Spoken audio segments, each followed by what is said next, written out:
Assalamualaikum warahmatullahi wabarakatuh. Halo semuanya, selamat datang di podcast Dema UIN Sunan Gunung Jati Bandung. Apa kabarnya nih semuanya? Semoga sehat selalu dan bahagia ya. Senang sekali rasanya saya Aswita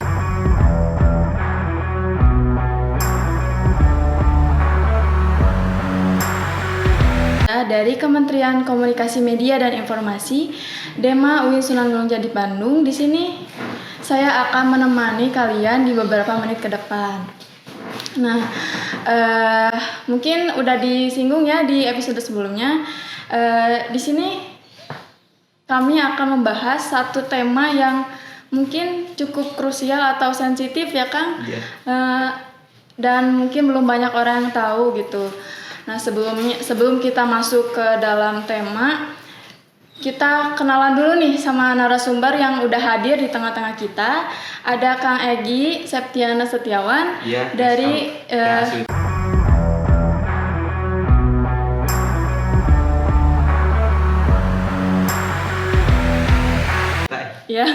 dari Kementerian Kajian Isu Strategis. Nah, sebelum kita kupas tuntas, mungkin kita kenalan lebih dalam dulu nih sama Kang Egy mengenai kenapa sih Kang Egy ini dipilih untuk menjadi narasumber pada tema kali ini nih Kang. Apa hubungannya gitu Kang? Biar para pendengar juga tahu kenapa Kang Egy ini dipilih gitu jadi narasumber pada episode kali ini.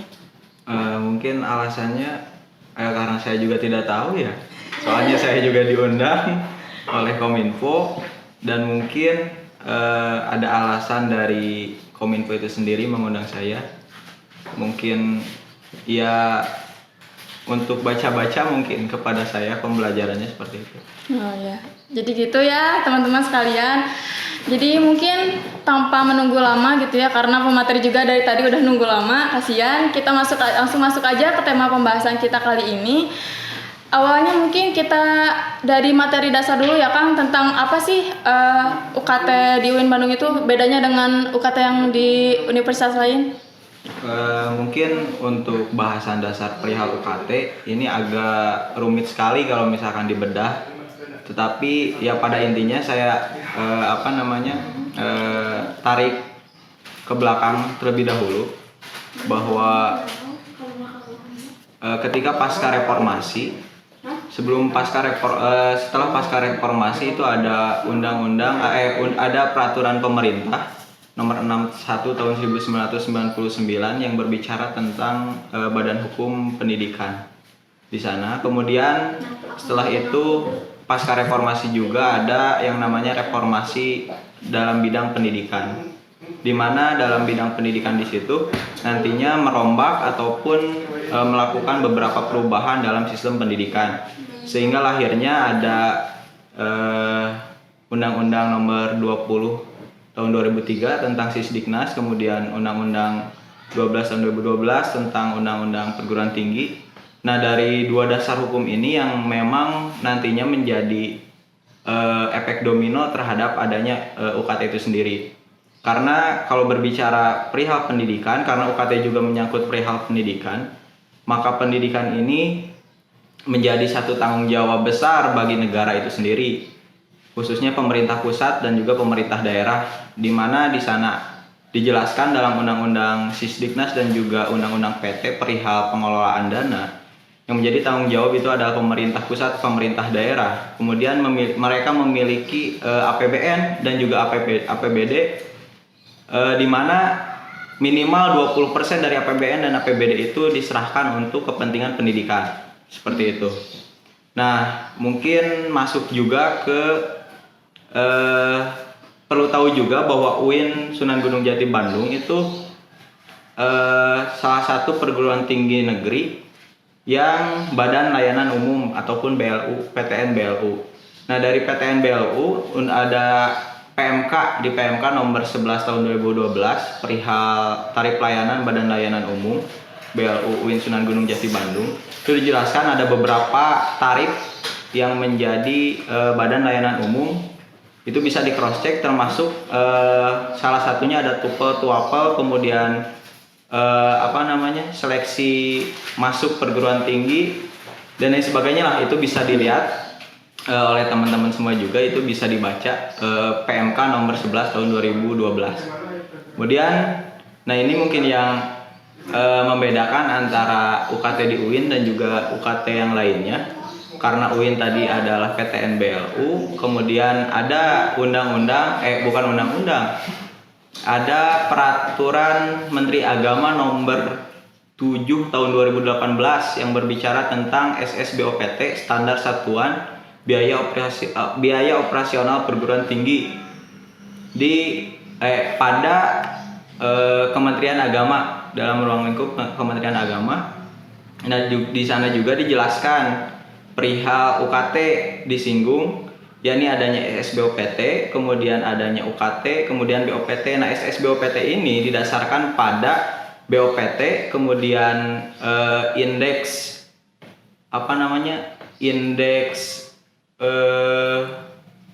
mutu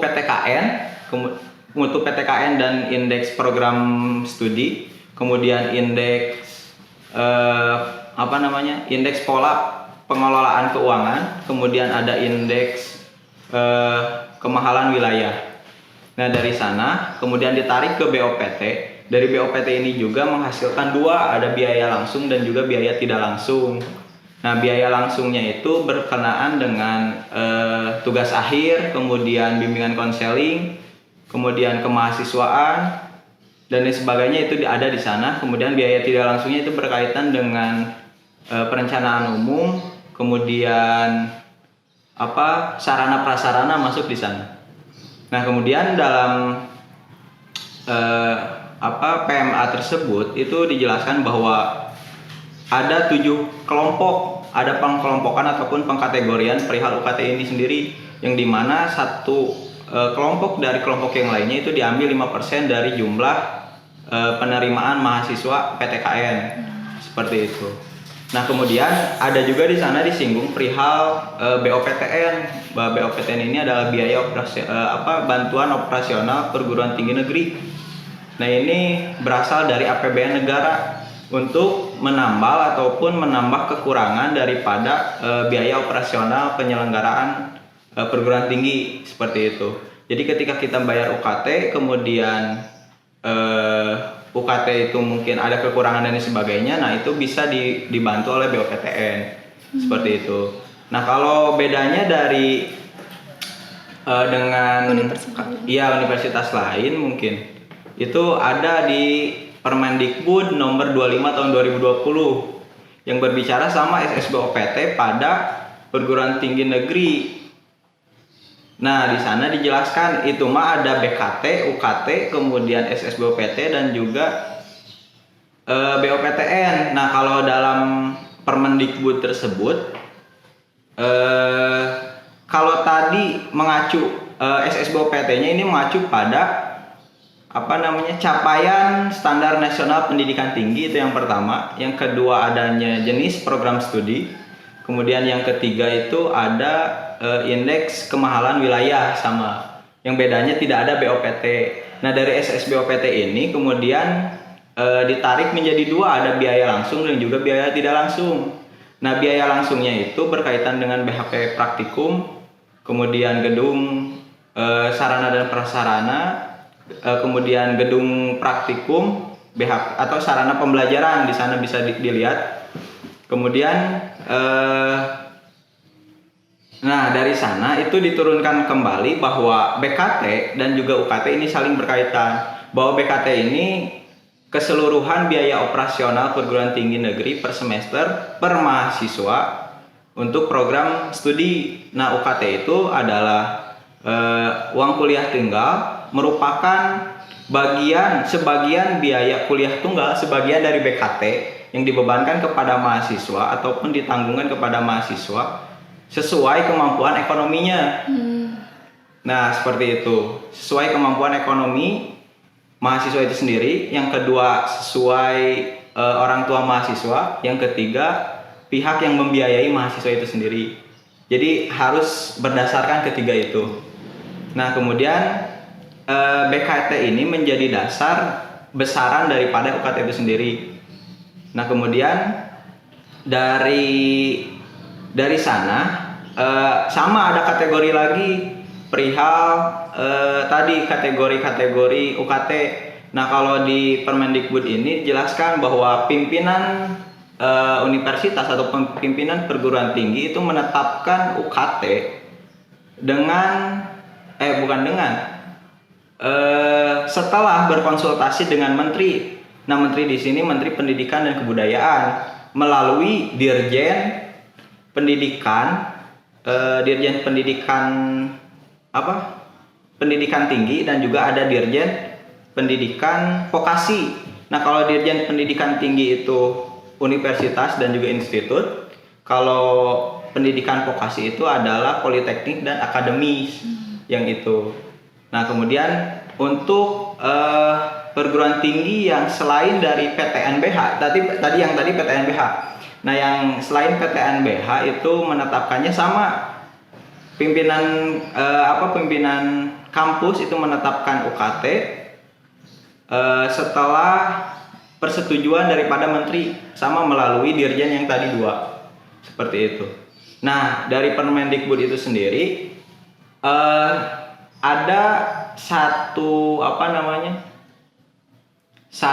ketika tadi kondisi ekonomi mahasiswa, kemudian orang tua dan juga pembiayaannya itu menurun dalam hal ekonomi, nah itu bisa mengajukan pengurangan UKT, kemudian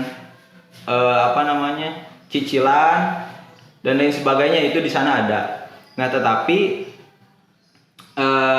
tadi lupa, sempat ketinggalan bahwa dalam undang-undang PT juga itu dijelaskan bahwa mahasiswa APBN dari pemerintah pusat dan APBD dari pemerintah daerah itu dialokasikan kepada 3. Yang pertama itu kepada PTN, perguruan tinggi negeri, kemudian PTS, perguruan tinggi swasta, yang ketiga mahasiswa. Nah, jadi dalam pasal 89 tersebut itu menjelaskan bahwa adanya dukungan terhadap mahasiswa untuk bisa melanjutkan pembelajaran atau pendidikan di perguruan tinggi negeri. Yani untuk mahasiswa yang memang dia tidak bisa membayar kuliahnya, itu adanya bisa dengan bentuk beasiswa, kemudian bantuan pemerintah dan lain sebagainya, ataupun pembebasan. Kemudian yang ketiga itu ada pokoknya itu ada di sana lah perihal itu. Seperti itu mungkin perbedaannya secara mendasar, mah.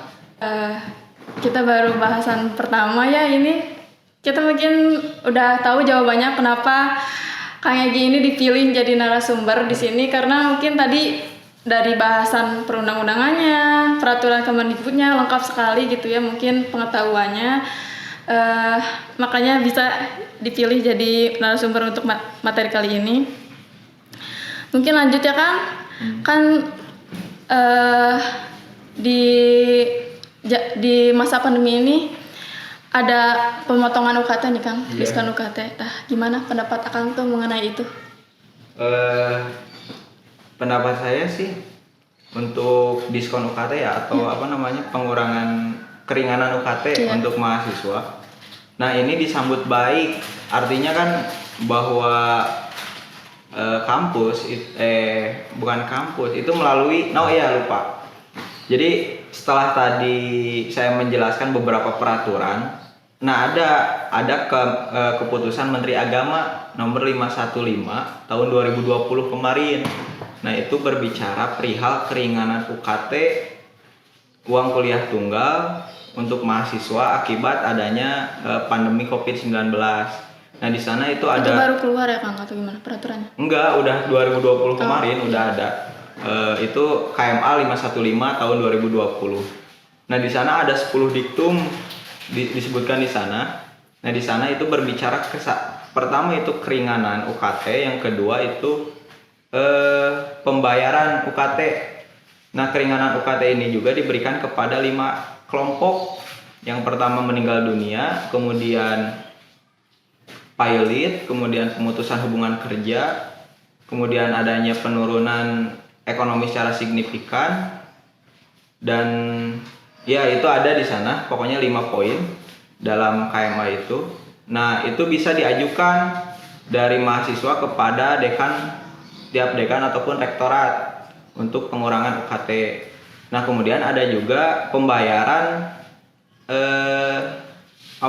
pengajuan pembayaran UKT. Nah, ini ada dua tahapan. Jadi bisa 50% 50%. Ya, dicicil. Jadi yang pertama itu 50%, yang kedua 50%, bertahap lah intinya. Kemudian cicilan seperti itu.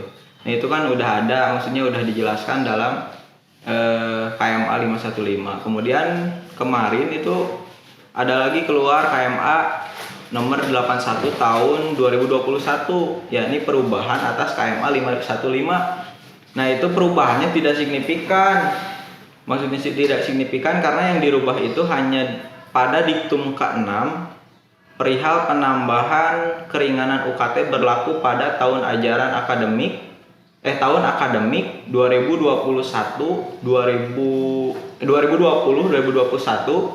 dan tahun ajaran 2021-2022.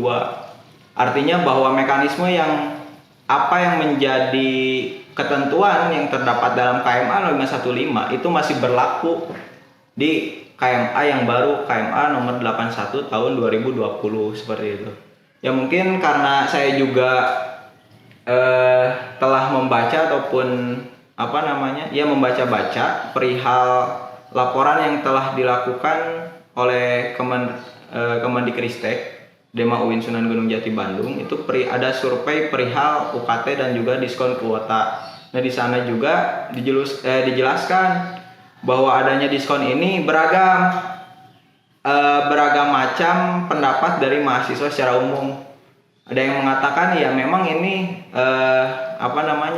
itikat baik daripada kampus untuk mahasiswa, karena kita tahu juga bahwa kita sedang dilanda COVID-19 yang tidak tahu itu sampai kapan, sehingga adanya bantuan 10% itu bisa menjadikan solusi ataupun keringanan untuk mahasiswa untuk membantu perekonomiannya. Tetapi ada juga mahasiswa yang menjawab bahwa 10% itu tidak cukup seperti itu, karena kita selama 1 tahun 2020 sampai mungkin sekarang juga online, itu kita tidak merasakan kampus seperti apa dan juga tidak merasakan fasilitas-fasilitas kampus.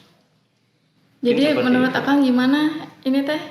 Jadi menurut saya mah diskon UKT ini bagus di satu sisi, tapi di satu sisi itu sangat persenan 10% sangat kecil sekali sih. Seperti itu. Karena kita mengingat kita kuliah online, kita tidak mendapatkan apa yang menjadi feedback dari apa yang telah dibayarkan melalui UKT. Dan 10% itu tidak mengubah apapun, seperti itu. Dan juga mekanisme yang dilakukan dalam surat keputusan rektor itu sangat memberatkan sekali untuk bisa mengajukan keringanan UKT. Seperti itu. Artinya bahwa adanya KMA kemudian surat keputusan rektor itu tidak meringankan beban mahasiswa, justru yaitu memberatkan dan juga memperumit. Menurut saya seperti itu. Baik kan. Lanjut saja untuk sepengetahuan Akang nih, fakta di lapangan mengenai diskon atau pemotongan UKT untuk orang-orang yang tadi disebutkan yang 5 itu tuh, yang terkena PHK orang tuanya atau yang dan sebagainya, itu di lapangannya menurut Akang gimana? Atau sudah merata atau gimana, Kang? Ya mungkin pertanyaannya juga berkaitan dengan hasil survei yang dilakukan di Kristek perihal keringanan UKT dan juga distribusi kuota, bahwa ini sangat berdampak sekali. Artinya bahwa mahasiswa UIN Sunan Gunung Jati Bandung secara umum itu dengan adanya diskon UKT 10% itu bisa menjadi bantuan ataupun yang tadi dijelaskan saya bisa memberatkan dan sebagainya. Tetapi pada intinya fakta di lapangan itu hanya 10% mereka yang persentase dari 2.733 responden itu kalau nggak salah 60% itu mahasiswa secara umum hanya mendapatkan 10% tanpa syarat, kan seperti itu. Ada 10% tanpa syarat. 60% itu kan? Ya, itu paling besar 60% itu. dari hasil responden. Kemudian sisanya itu ada yang menerima 20%, kemudian ada yang menerima yang 100% yang emang meninggal, kemudian ada juga yang ya seperti itu. Jadi fakta di lapangan hasil riset hasil riset Kementerian Dikristek itu membuktikan bahwa ya kebanyakan mahasiswa UIN itu hanya mendapatkan 10% tanpa syarat. Seperti itu. Untuk diskon UKT. Ya. Lanjut mungkin dari diskon tadi mungkin udah disinggung sedikit ya Kang dari pertanyaan sebelumnya, dari diskon UKT yang diberikan dari kampus itu ada dampaknya nggak dengan pembelajaran selama masa pandemi ini? Kalau menurut saya ada sih, karena mau tidak mau, karena COVID-19 ini nggak tahu sampai kapan beresnya, yang kemudian kita dipaksa untuk pembelajaran online. Dan ketika masuk pembelajaran online kan itu bisa merubah cara berpengetahuan mahasiswa juga. Artinya yang semulanya kita datang ke kampus, kemudian melakukan aktivitas di kampus dan lain sebagainya, tetapi ketika kuliah online itu kita terbatas dan juga harus menyesuaikan dengan budaya baru kan seperti itu. Kemudian adanya diskon 10% ini, saya berangkat daripada hasil Dikristek saja ya, karena itu memang menjadi data kuat gitu, fakta di lapangan perihal diskon UKT. Nah, bahwa ada responden yang menyatakan bahwa 10% ini tidak berbanding lurus dengan pembelajaran online yang dilakukan oleh mahasiswa seperti itu. Kita membayar UKT dengan potongan 10%, tetapi di satu sisi dengan adanya pembelajaran online kita membutuhkan banyak sekali kuota. Nah, seperti itu. Artinya kan ini tidak berbanding lurus antara kita membayar UKT dengan misalkan potongan 10% dan juga pembelajaran online secara umum. Bahkan ketika kita berbicara pembelajaran online, yaitu bisa baik dari keringanan UKT 10% ataupun 20% dan lain sebagainya, tetapi kita tidak pernah merasakan, ya kebanyakan yang hasil riset juga dari Dikristek, bahwa hampir 70% itu mahasiswa UIN Bandung tidak mendapatkan kuota dari kampus karena tidak adanya pemerataan kuota. Karena adanya 3 provider kan yang itu terbatas kepada 3 itu. Ya artinya dengan adanya diskon 10% itu bisa jadi memiliki efek samping terhadap pembelajaran online. Seperti itu sih.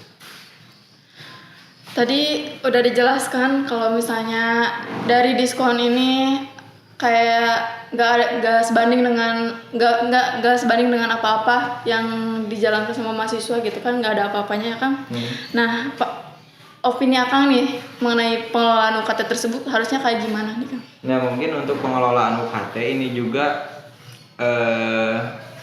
harus dikelola dengan sebaik mungkin, karena berbicara perihal anggaran yang baik itu pengelolaan UKT ataupun anggaran yang lain sebagainya harus dikawal bersama-sama oleh mahasiswa secara umum, karena mau tidak mau anggaran UKT ini sangat banyak, sangat besar sekali, maka ini harus dimanfaatkan dan juga harus dikelola baik oleh kampus seperti itu. Jangan sampai dengan adanya UKT ini justru merupakan lahan untuk kepentingan daripada beberapa gelintir birokrasi. Gitu kan. Alhamdulillah kita udah sampai dari ujung pembahasan. Mungkin sebelum kita tutup, harapan nih dari Kang Egy sekaligus closing statement dari apa yang tadi telah dipaparkan.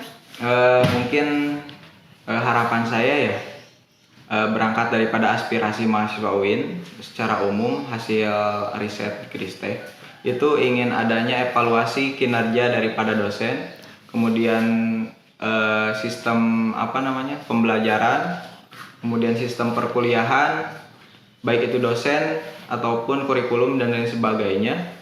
Kemudian adanya pelibatan mahasiswa, representatif mahasiswa dalam perumusan kebijakan UKT, khususnya UKT ya, ataupun kebijakan kampus lah secara umum, tetapi terkhusus itu dalam penetapan besaran UKT.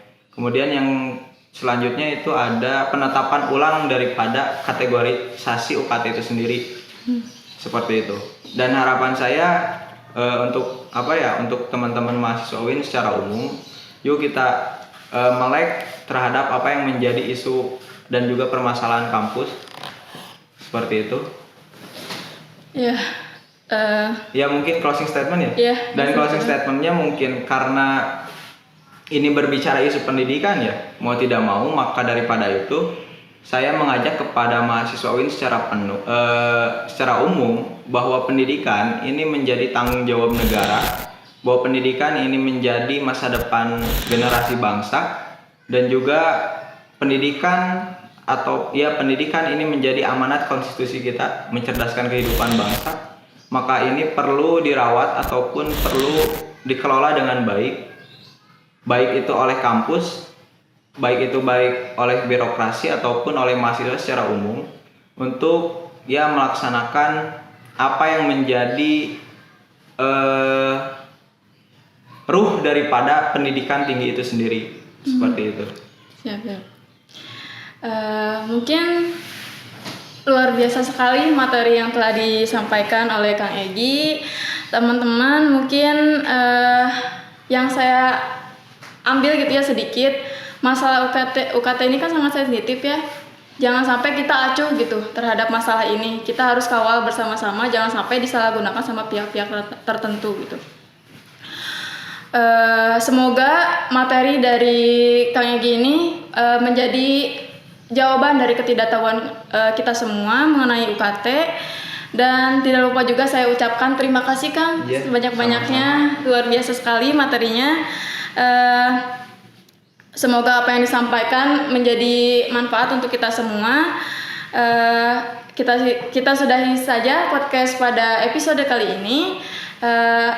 Jangan lupa tetap terus dengarkan podcast Dema UIN Sunan Gunung Jati Bandung, karena di episode selanjutnya kita akan menghadirkan pemateri-pemateri yang tidak kalah keren nih dari episode sekarang. Sekian, sampai jumpa.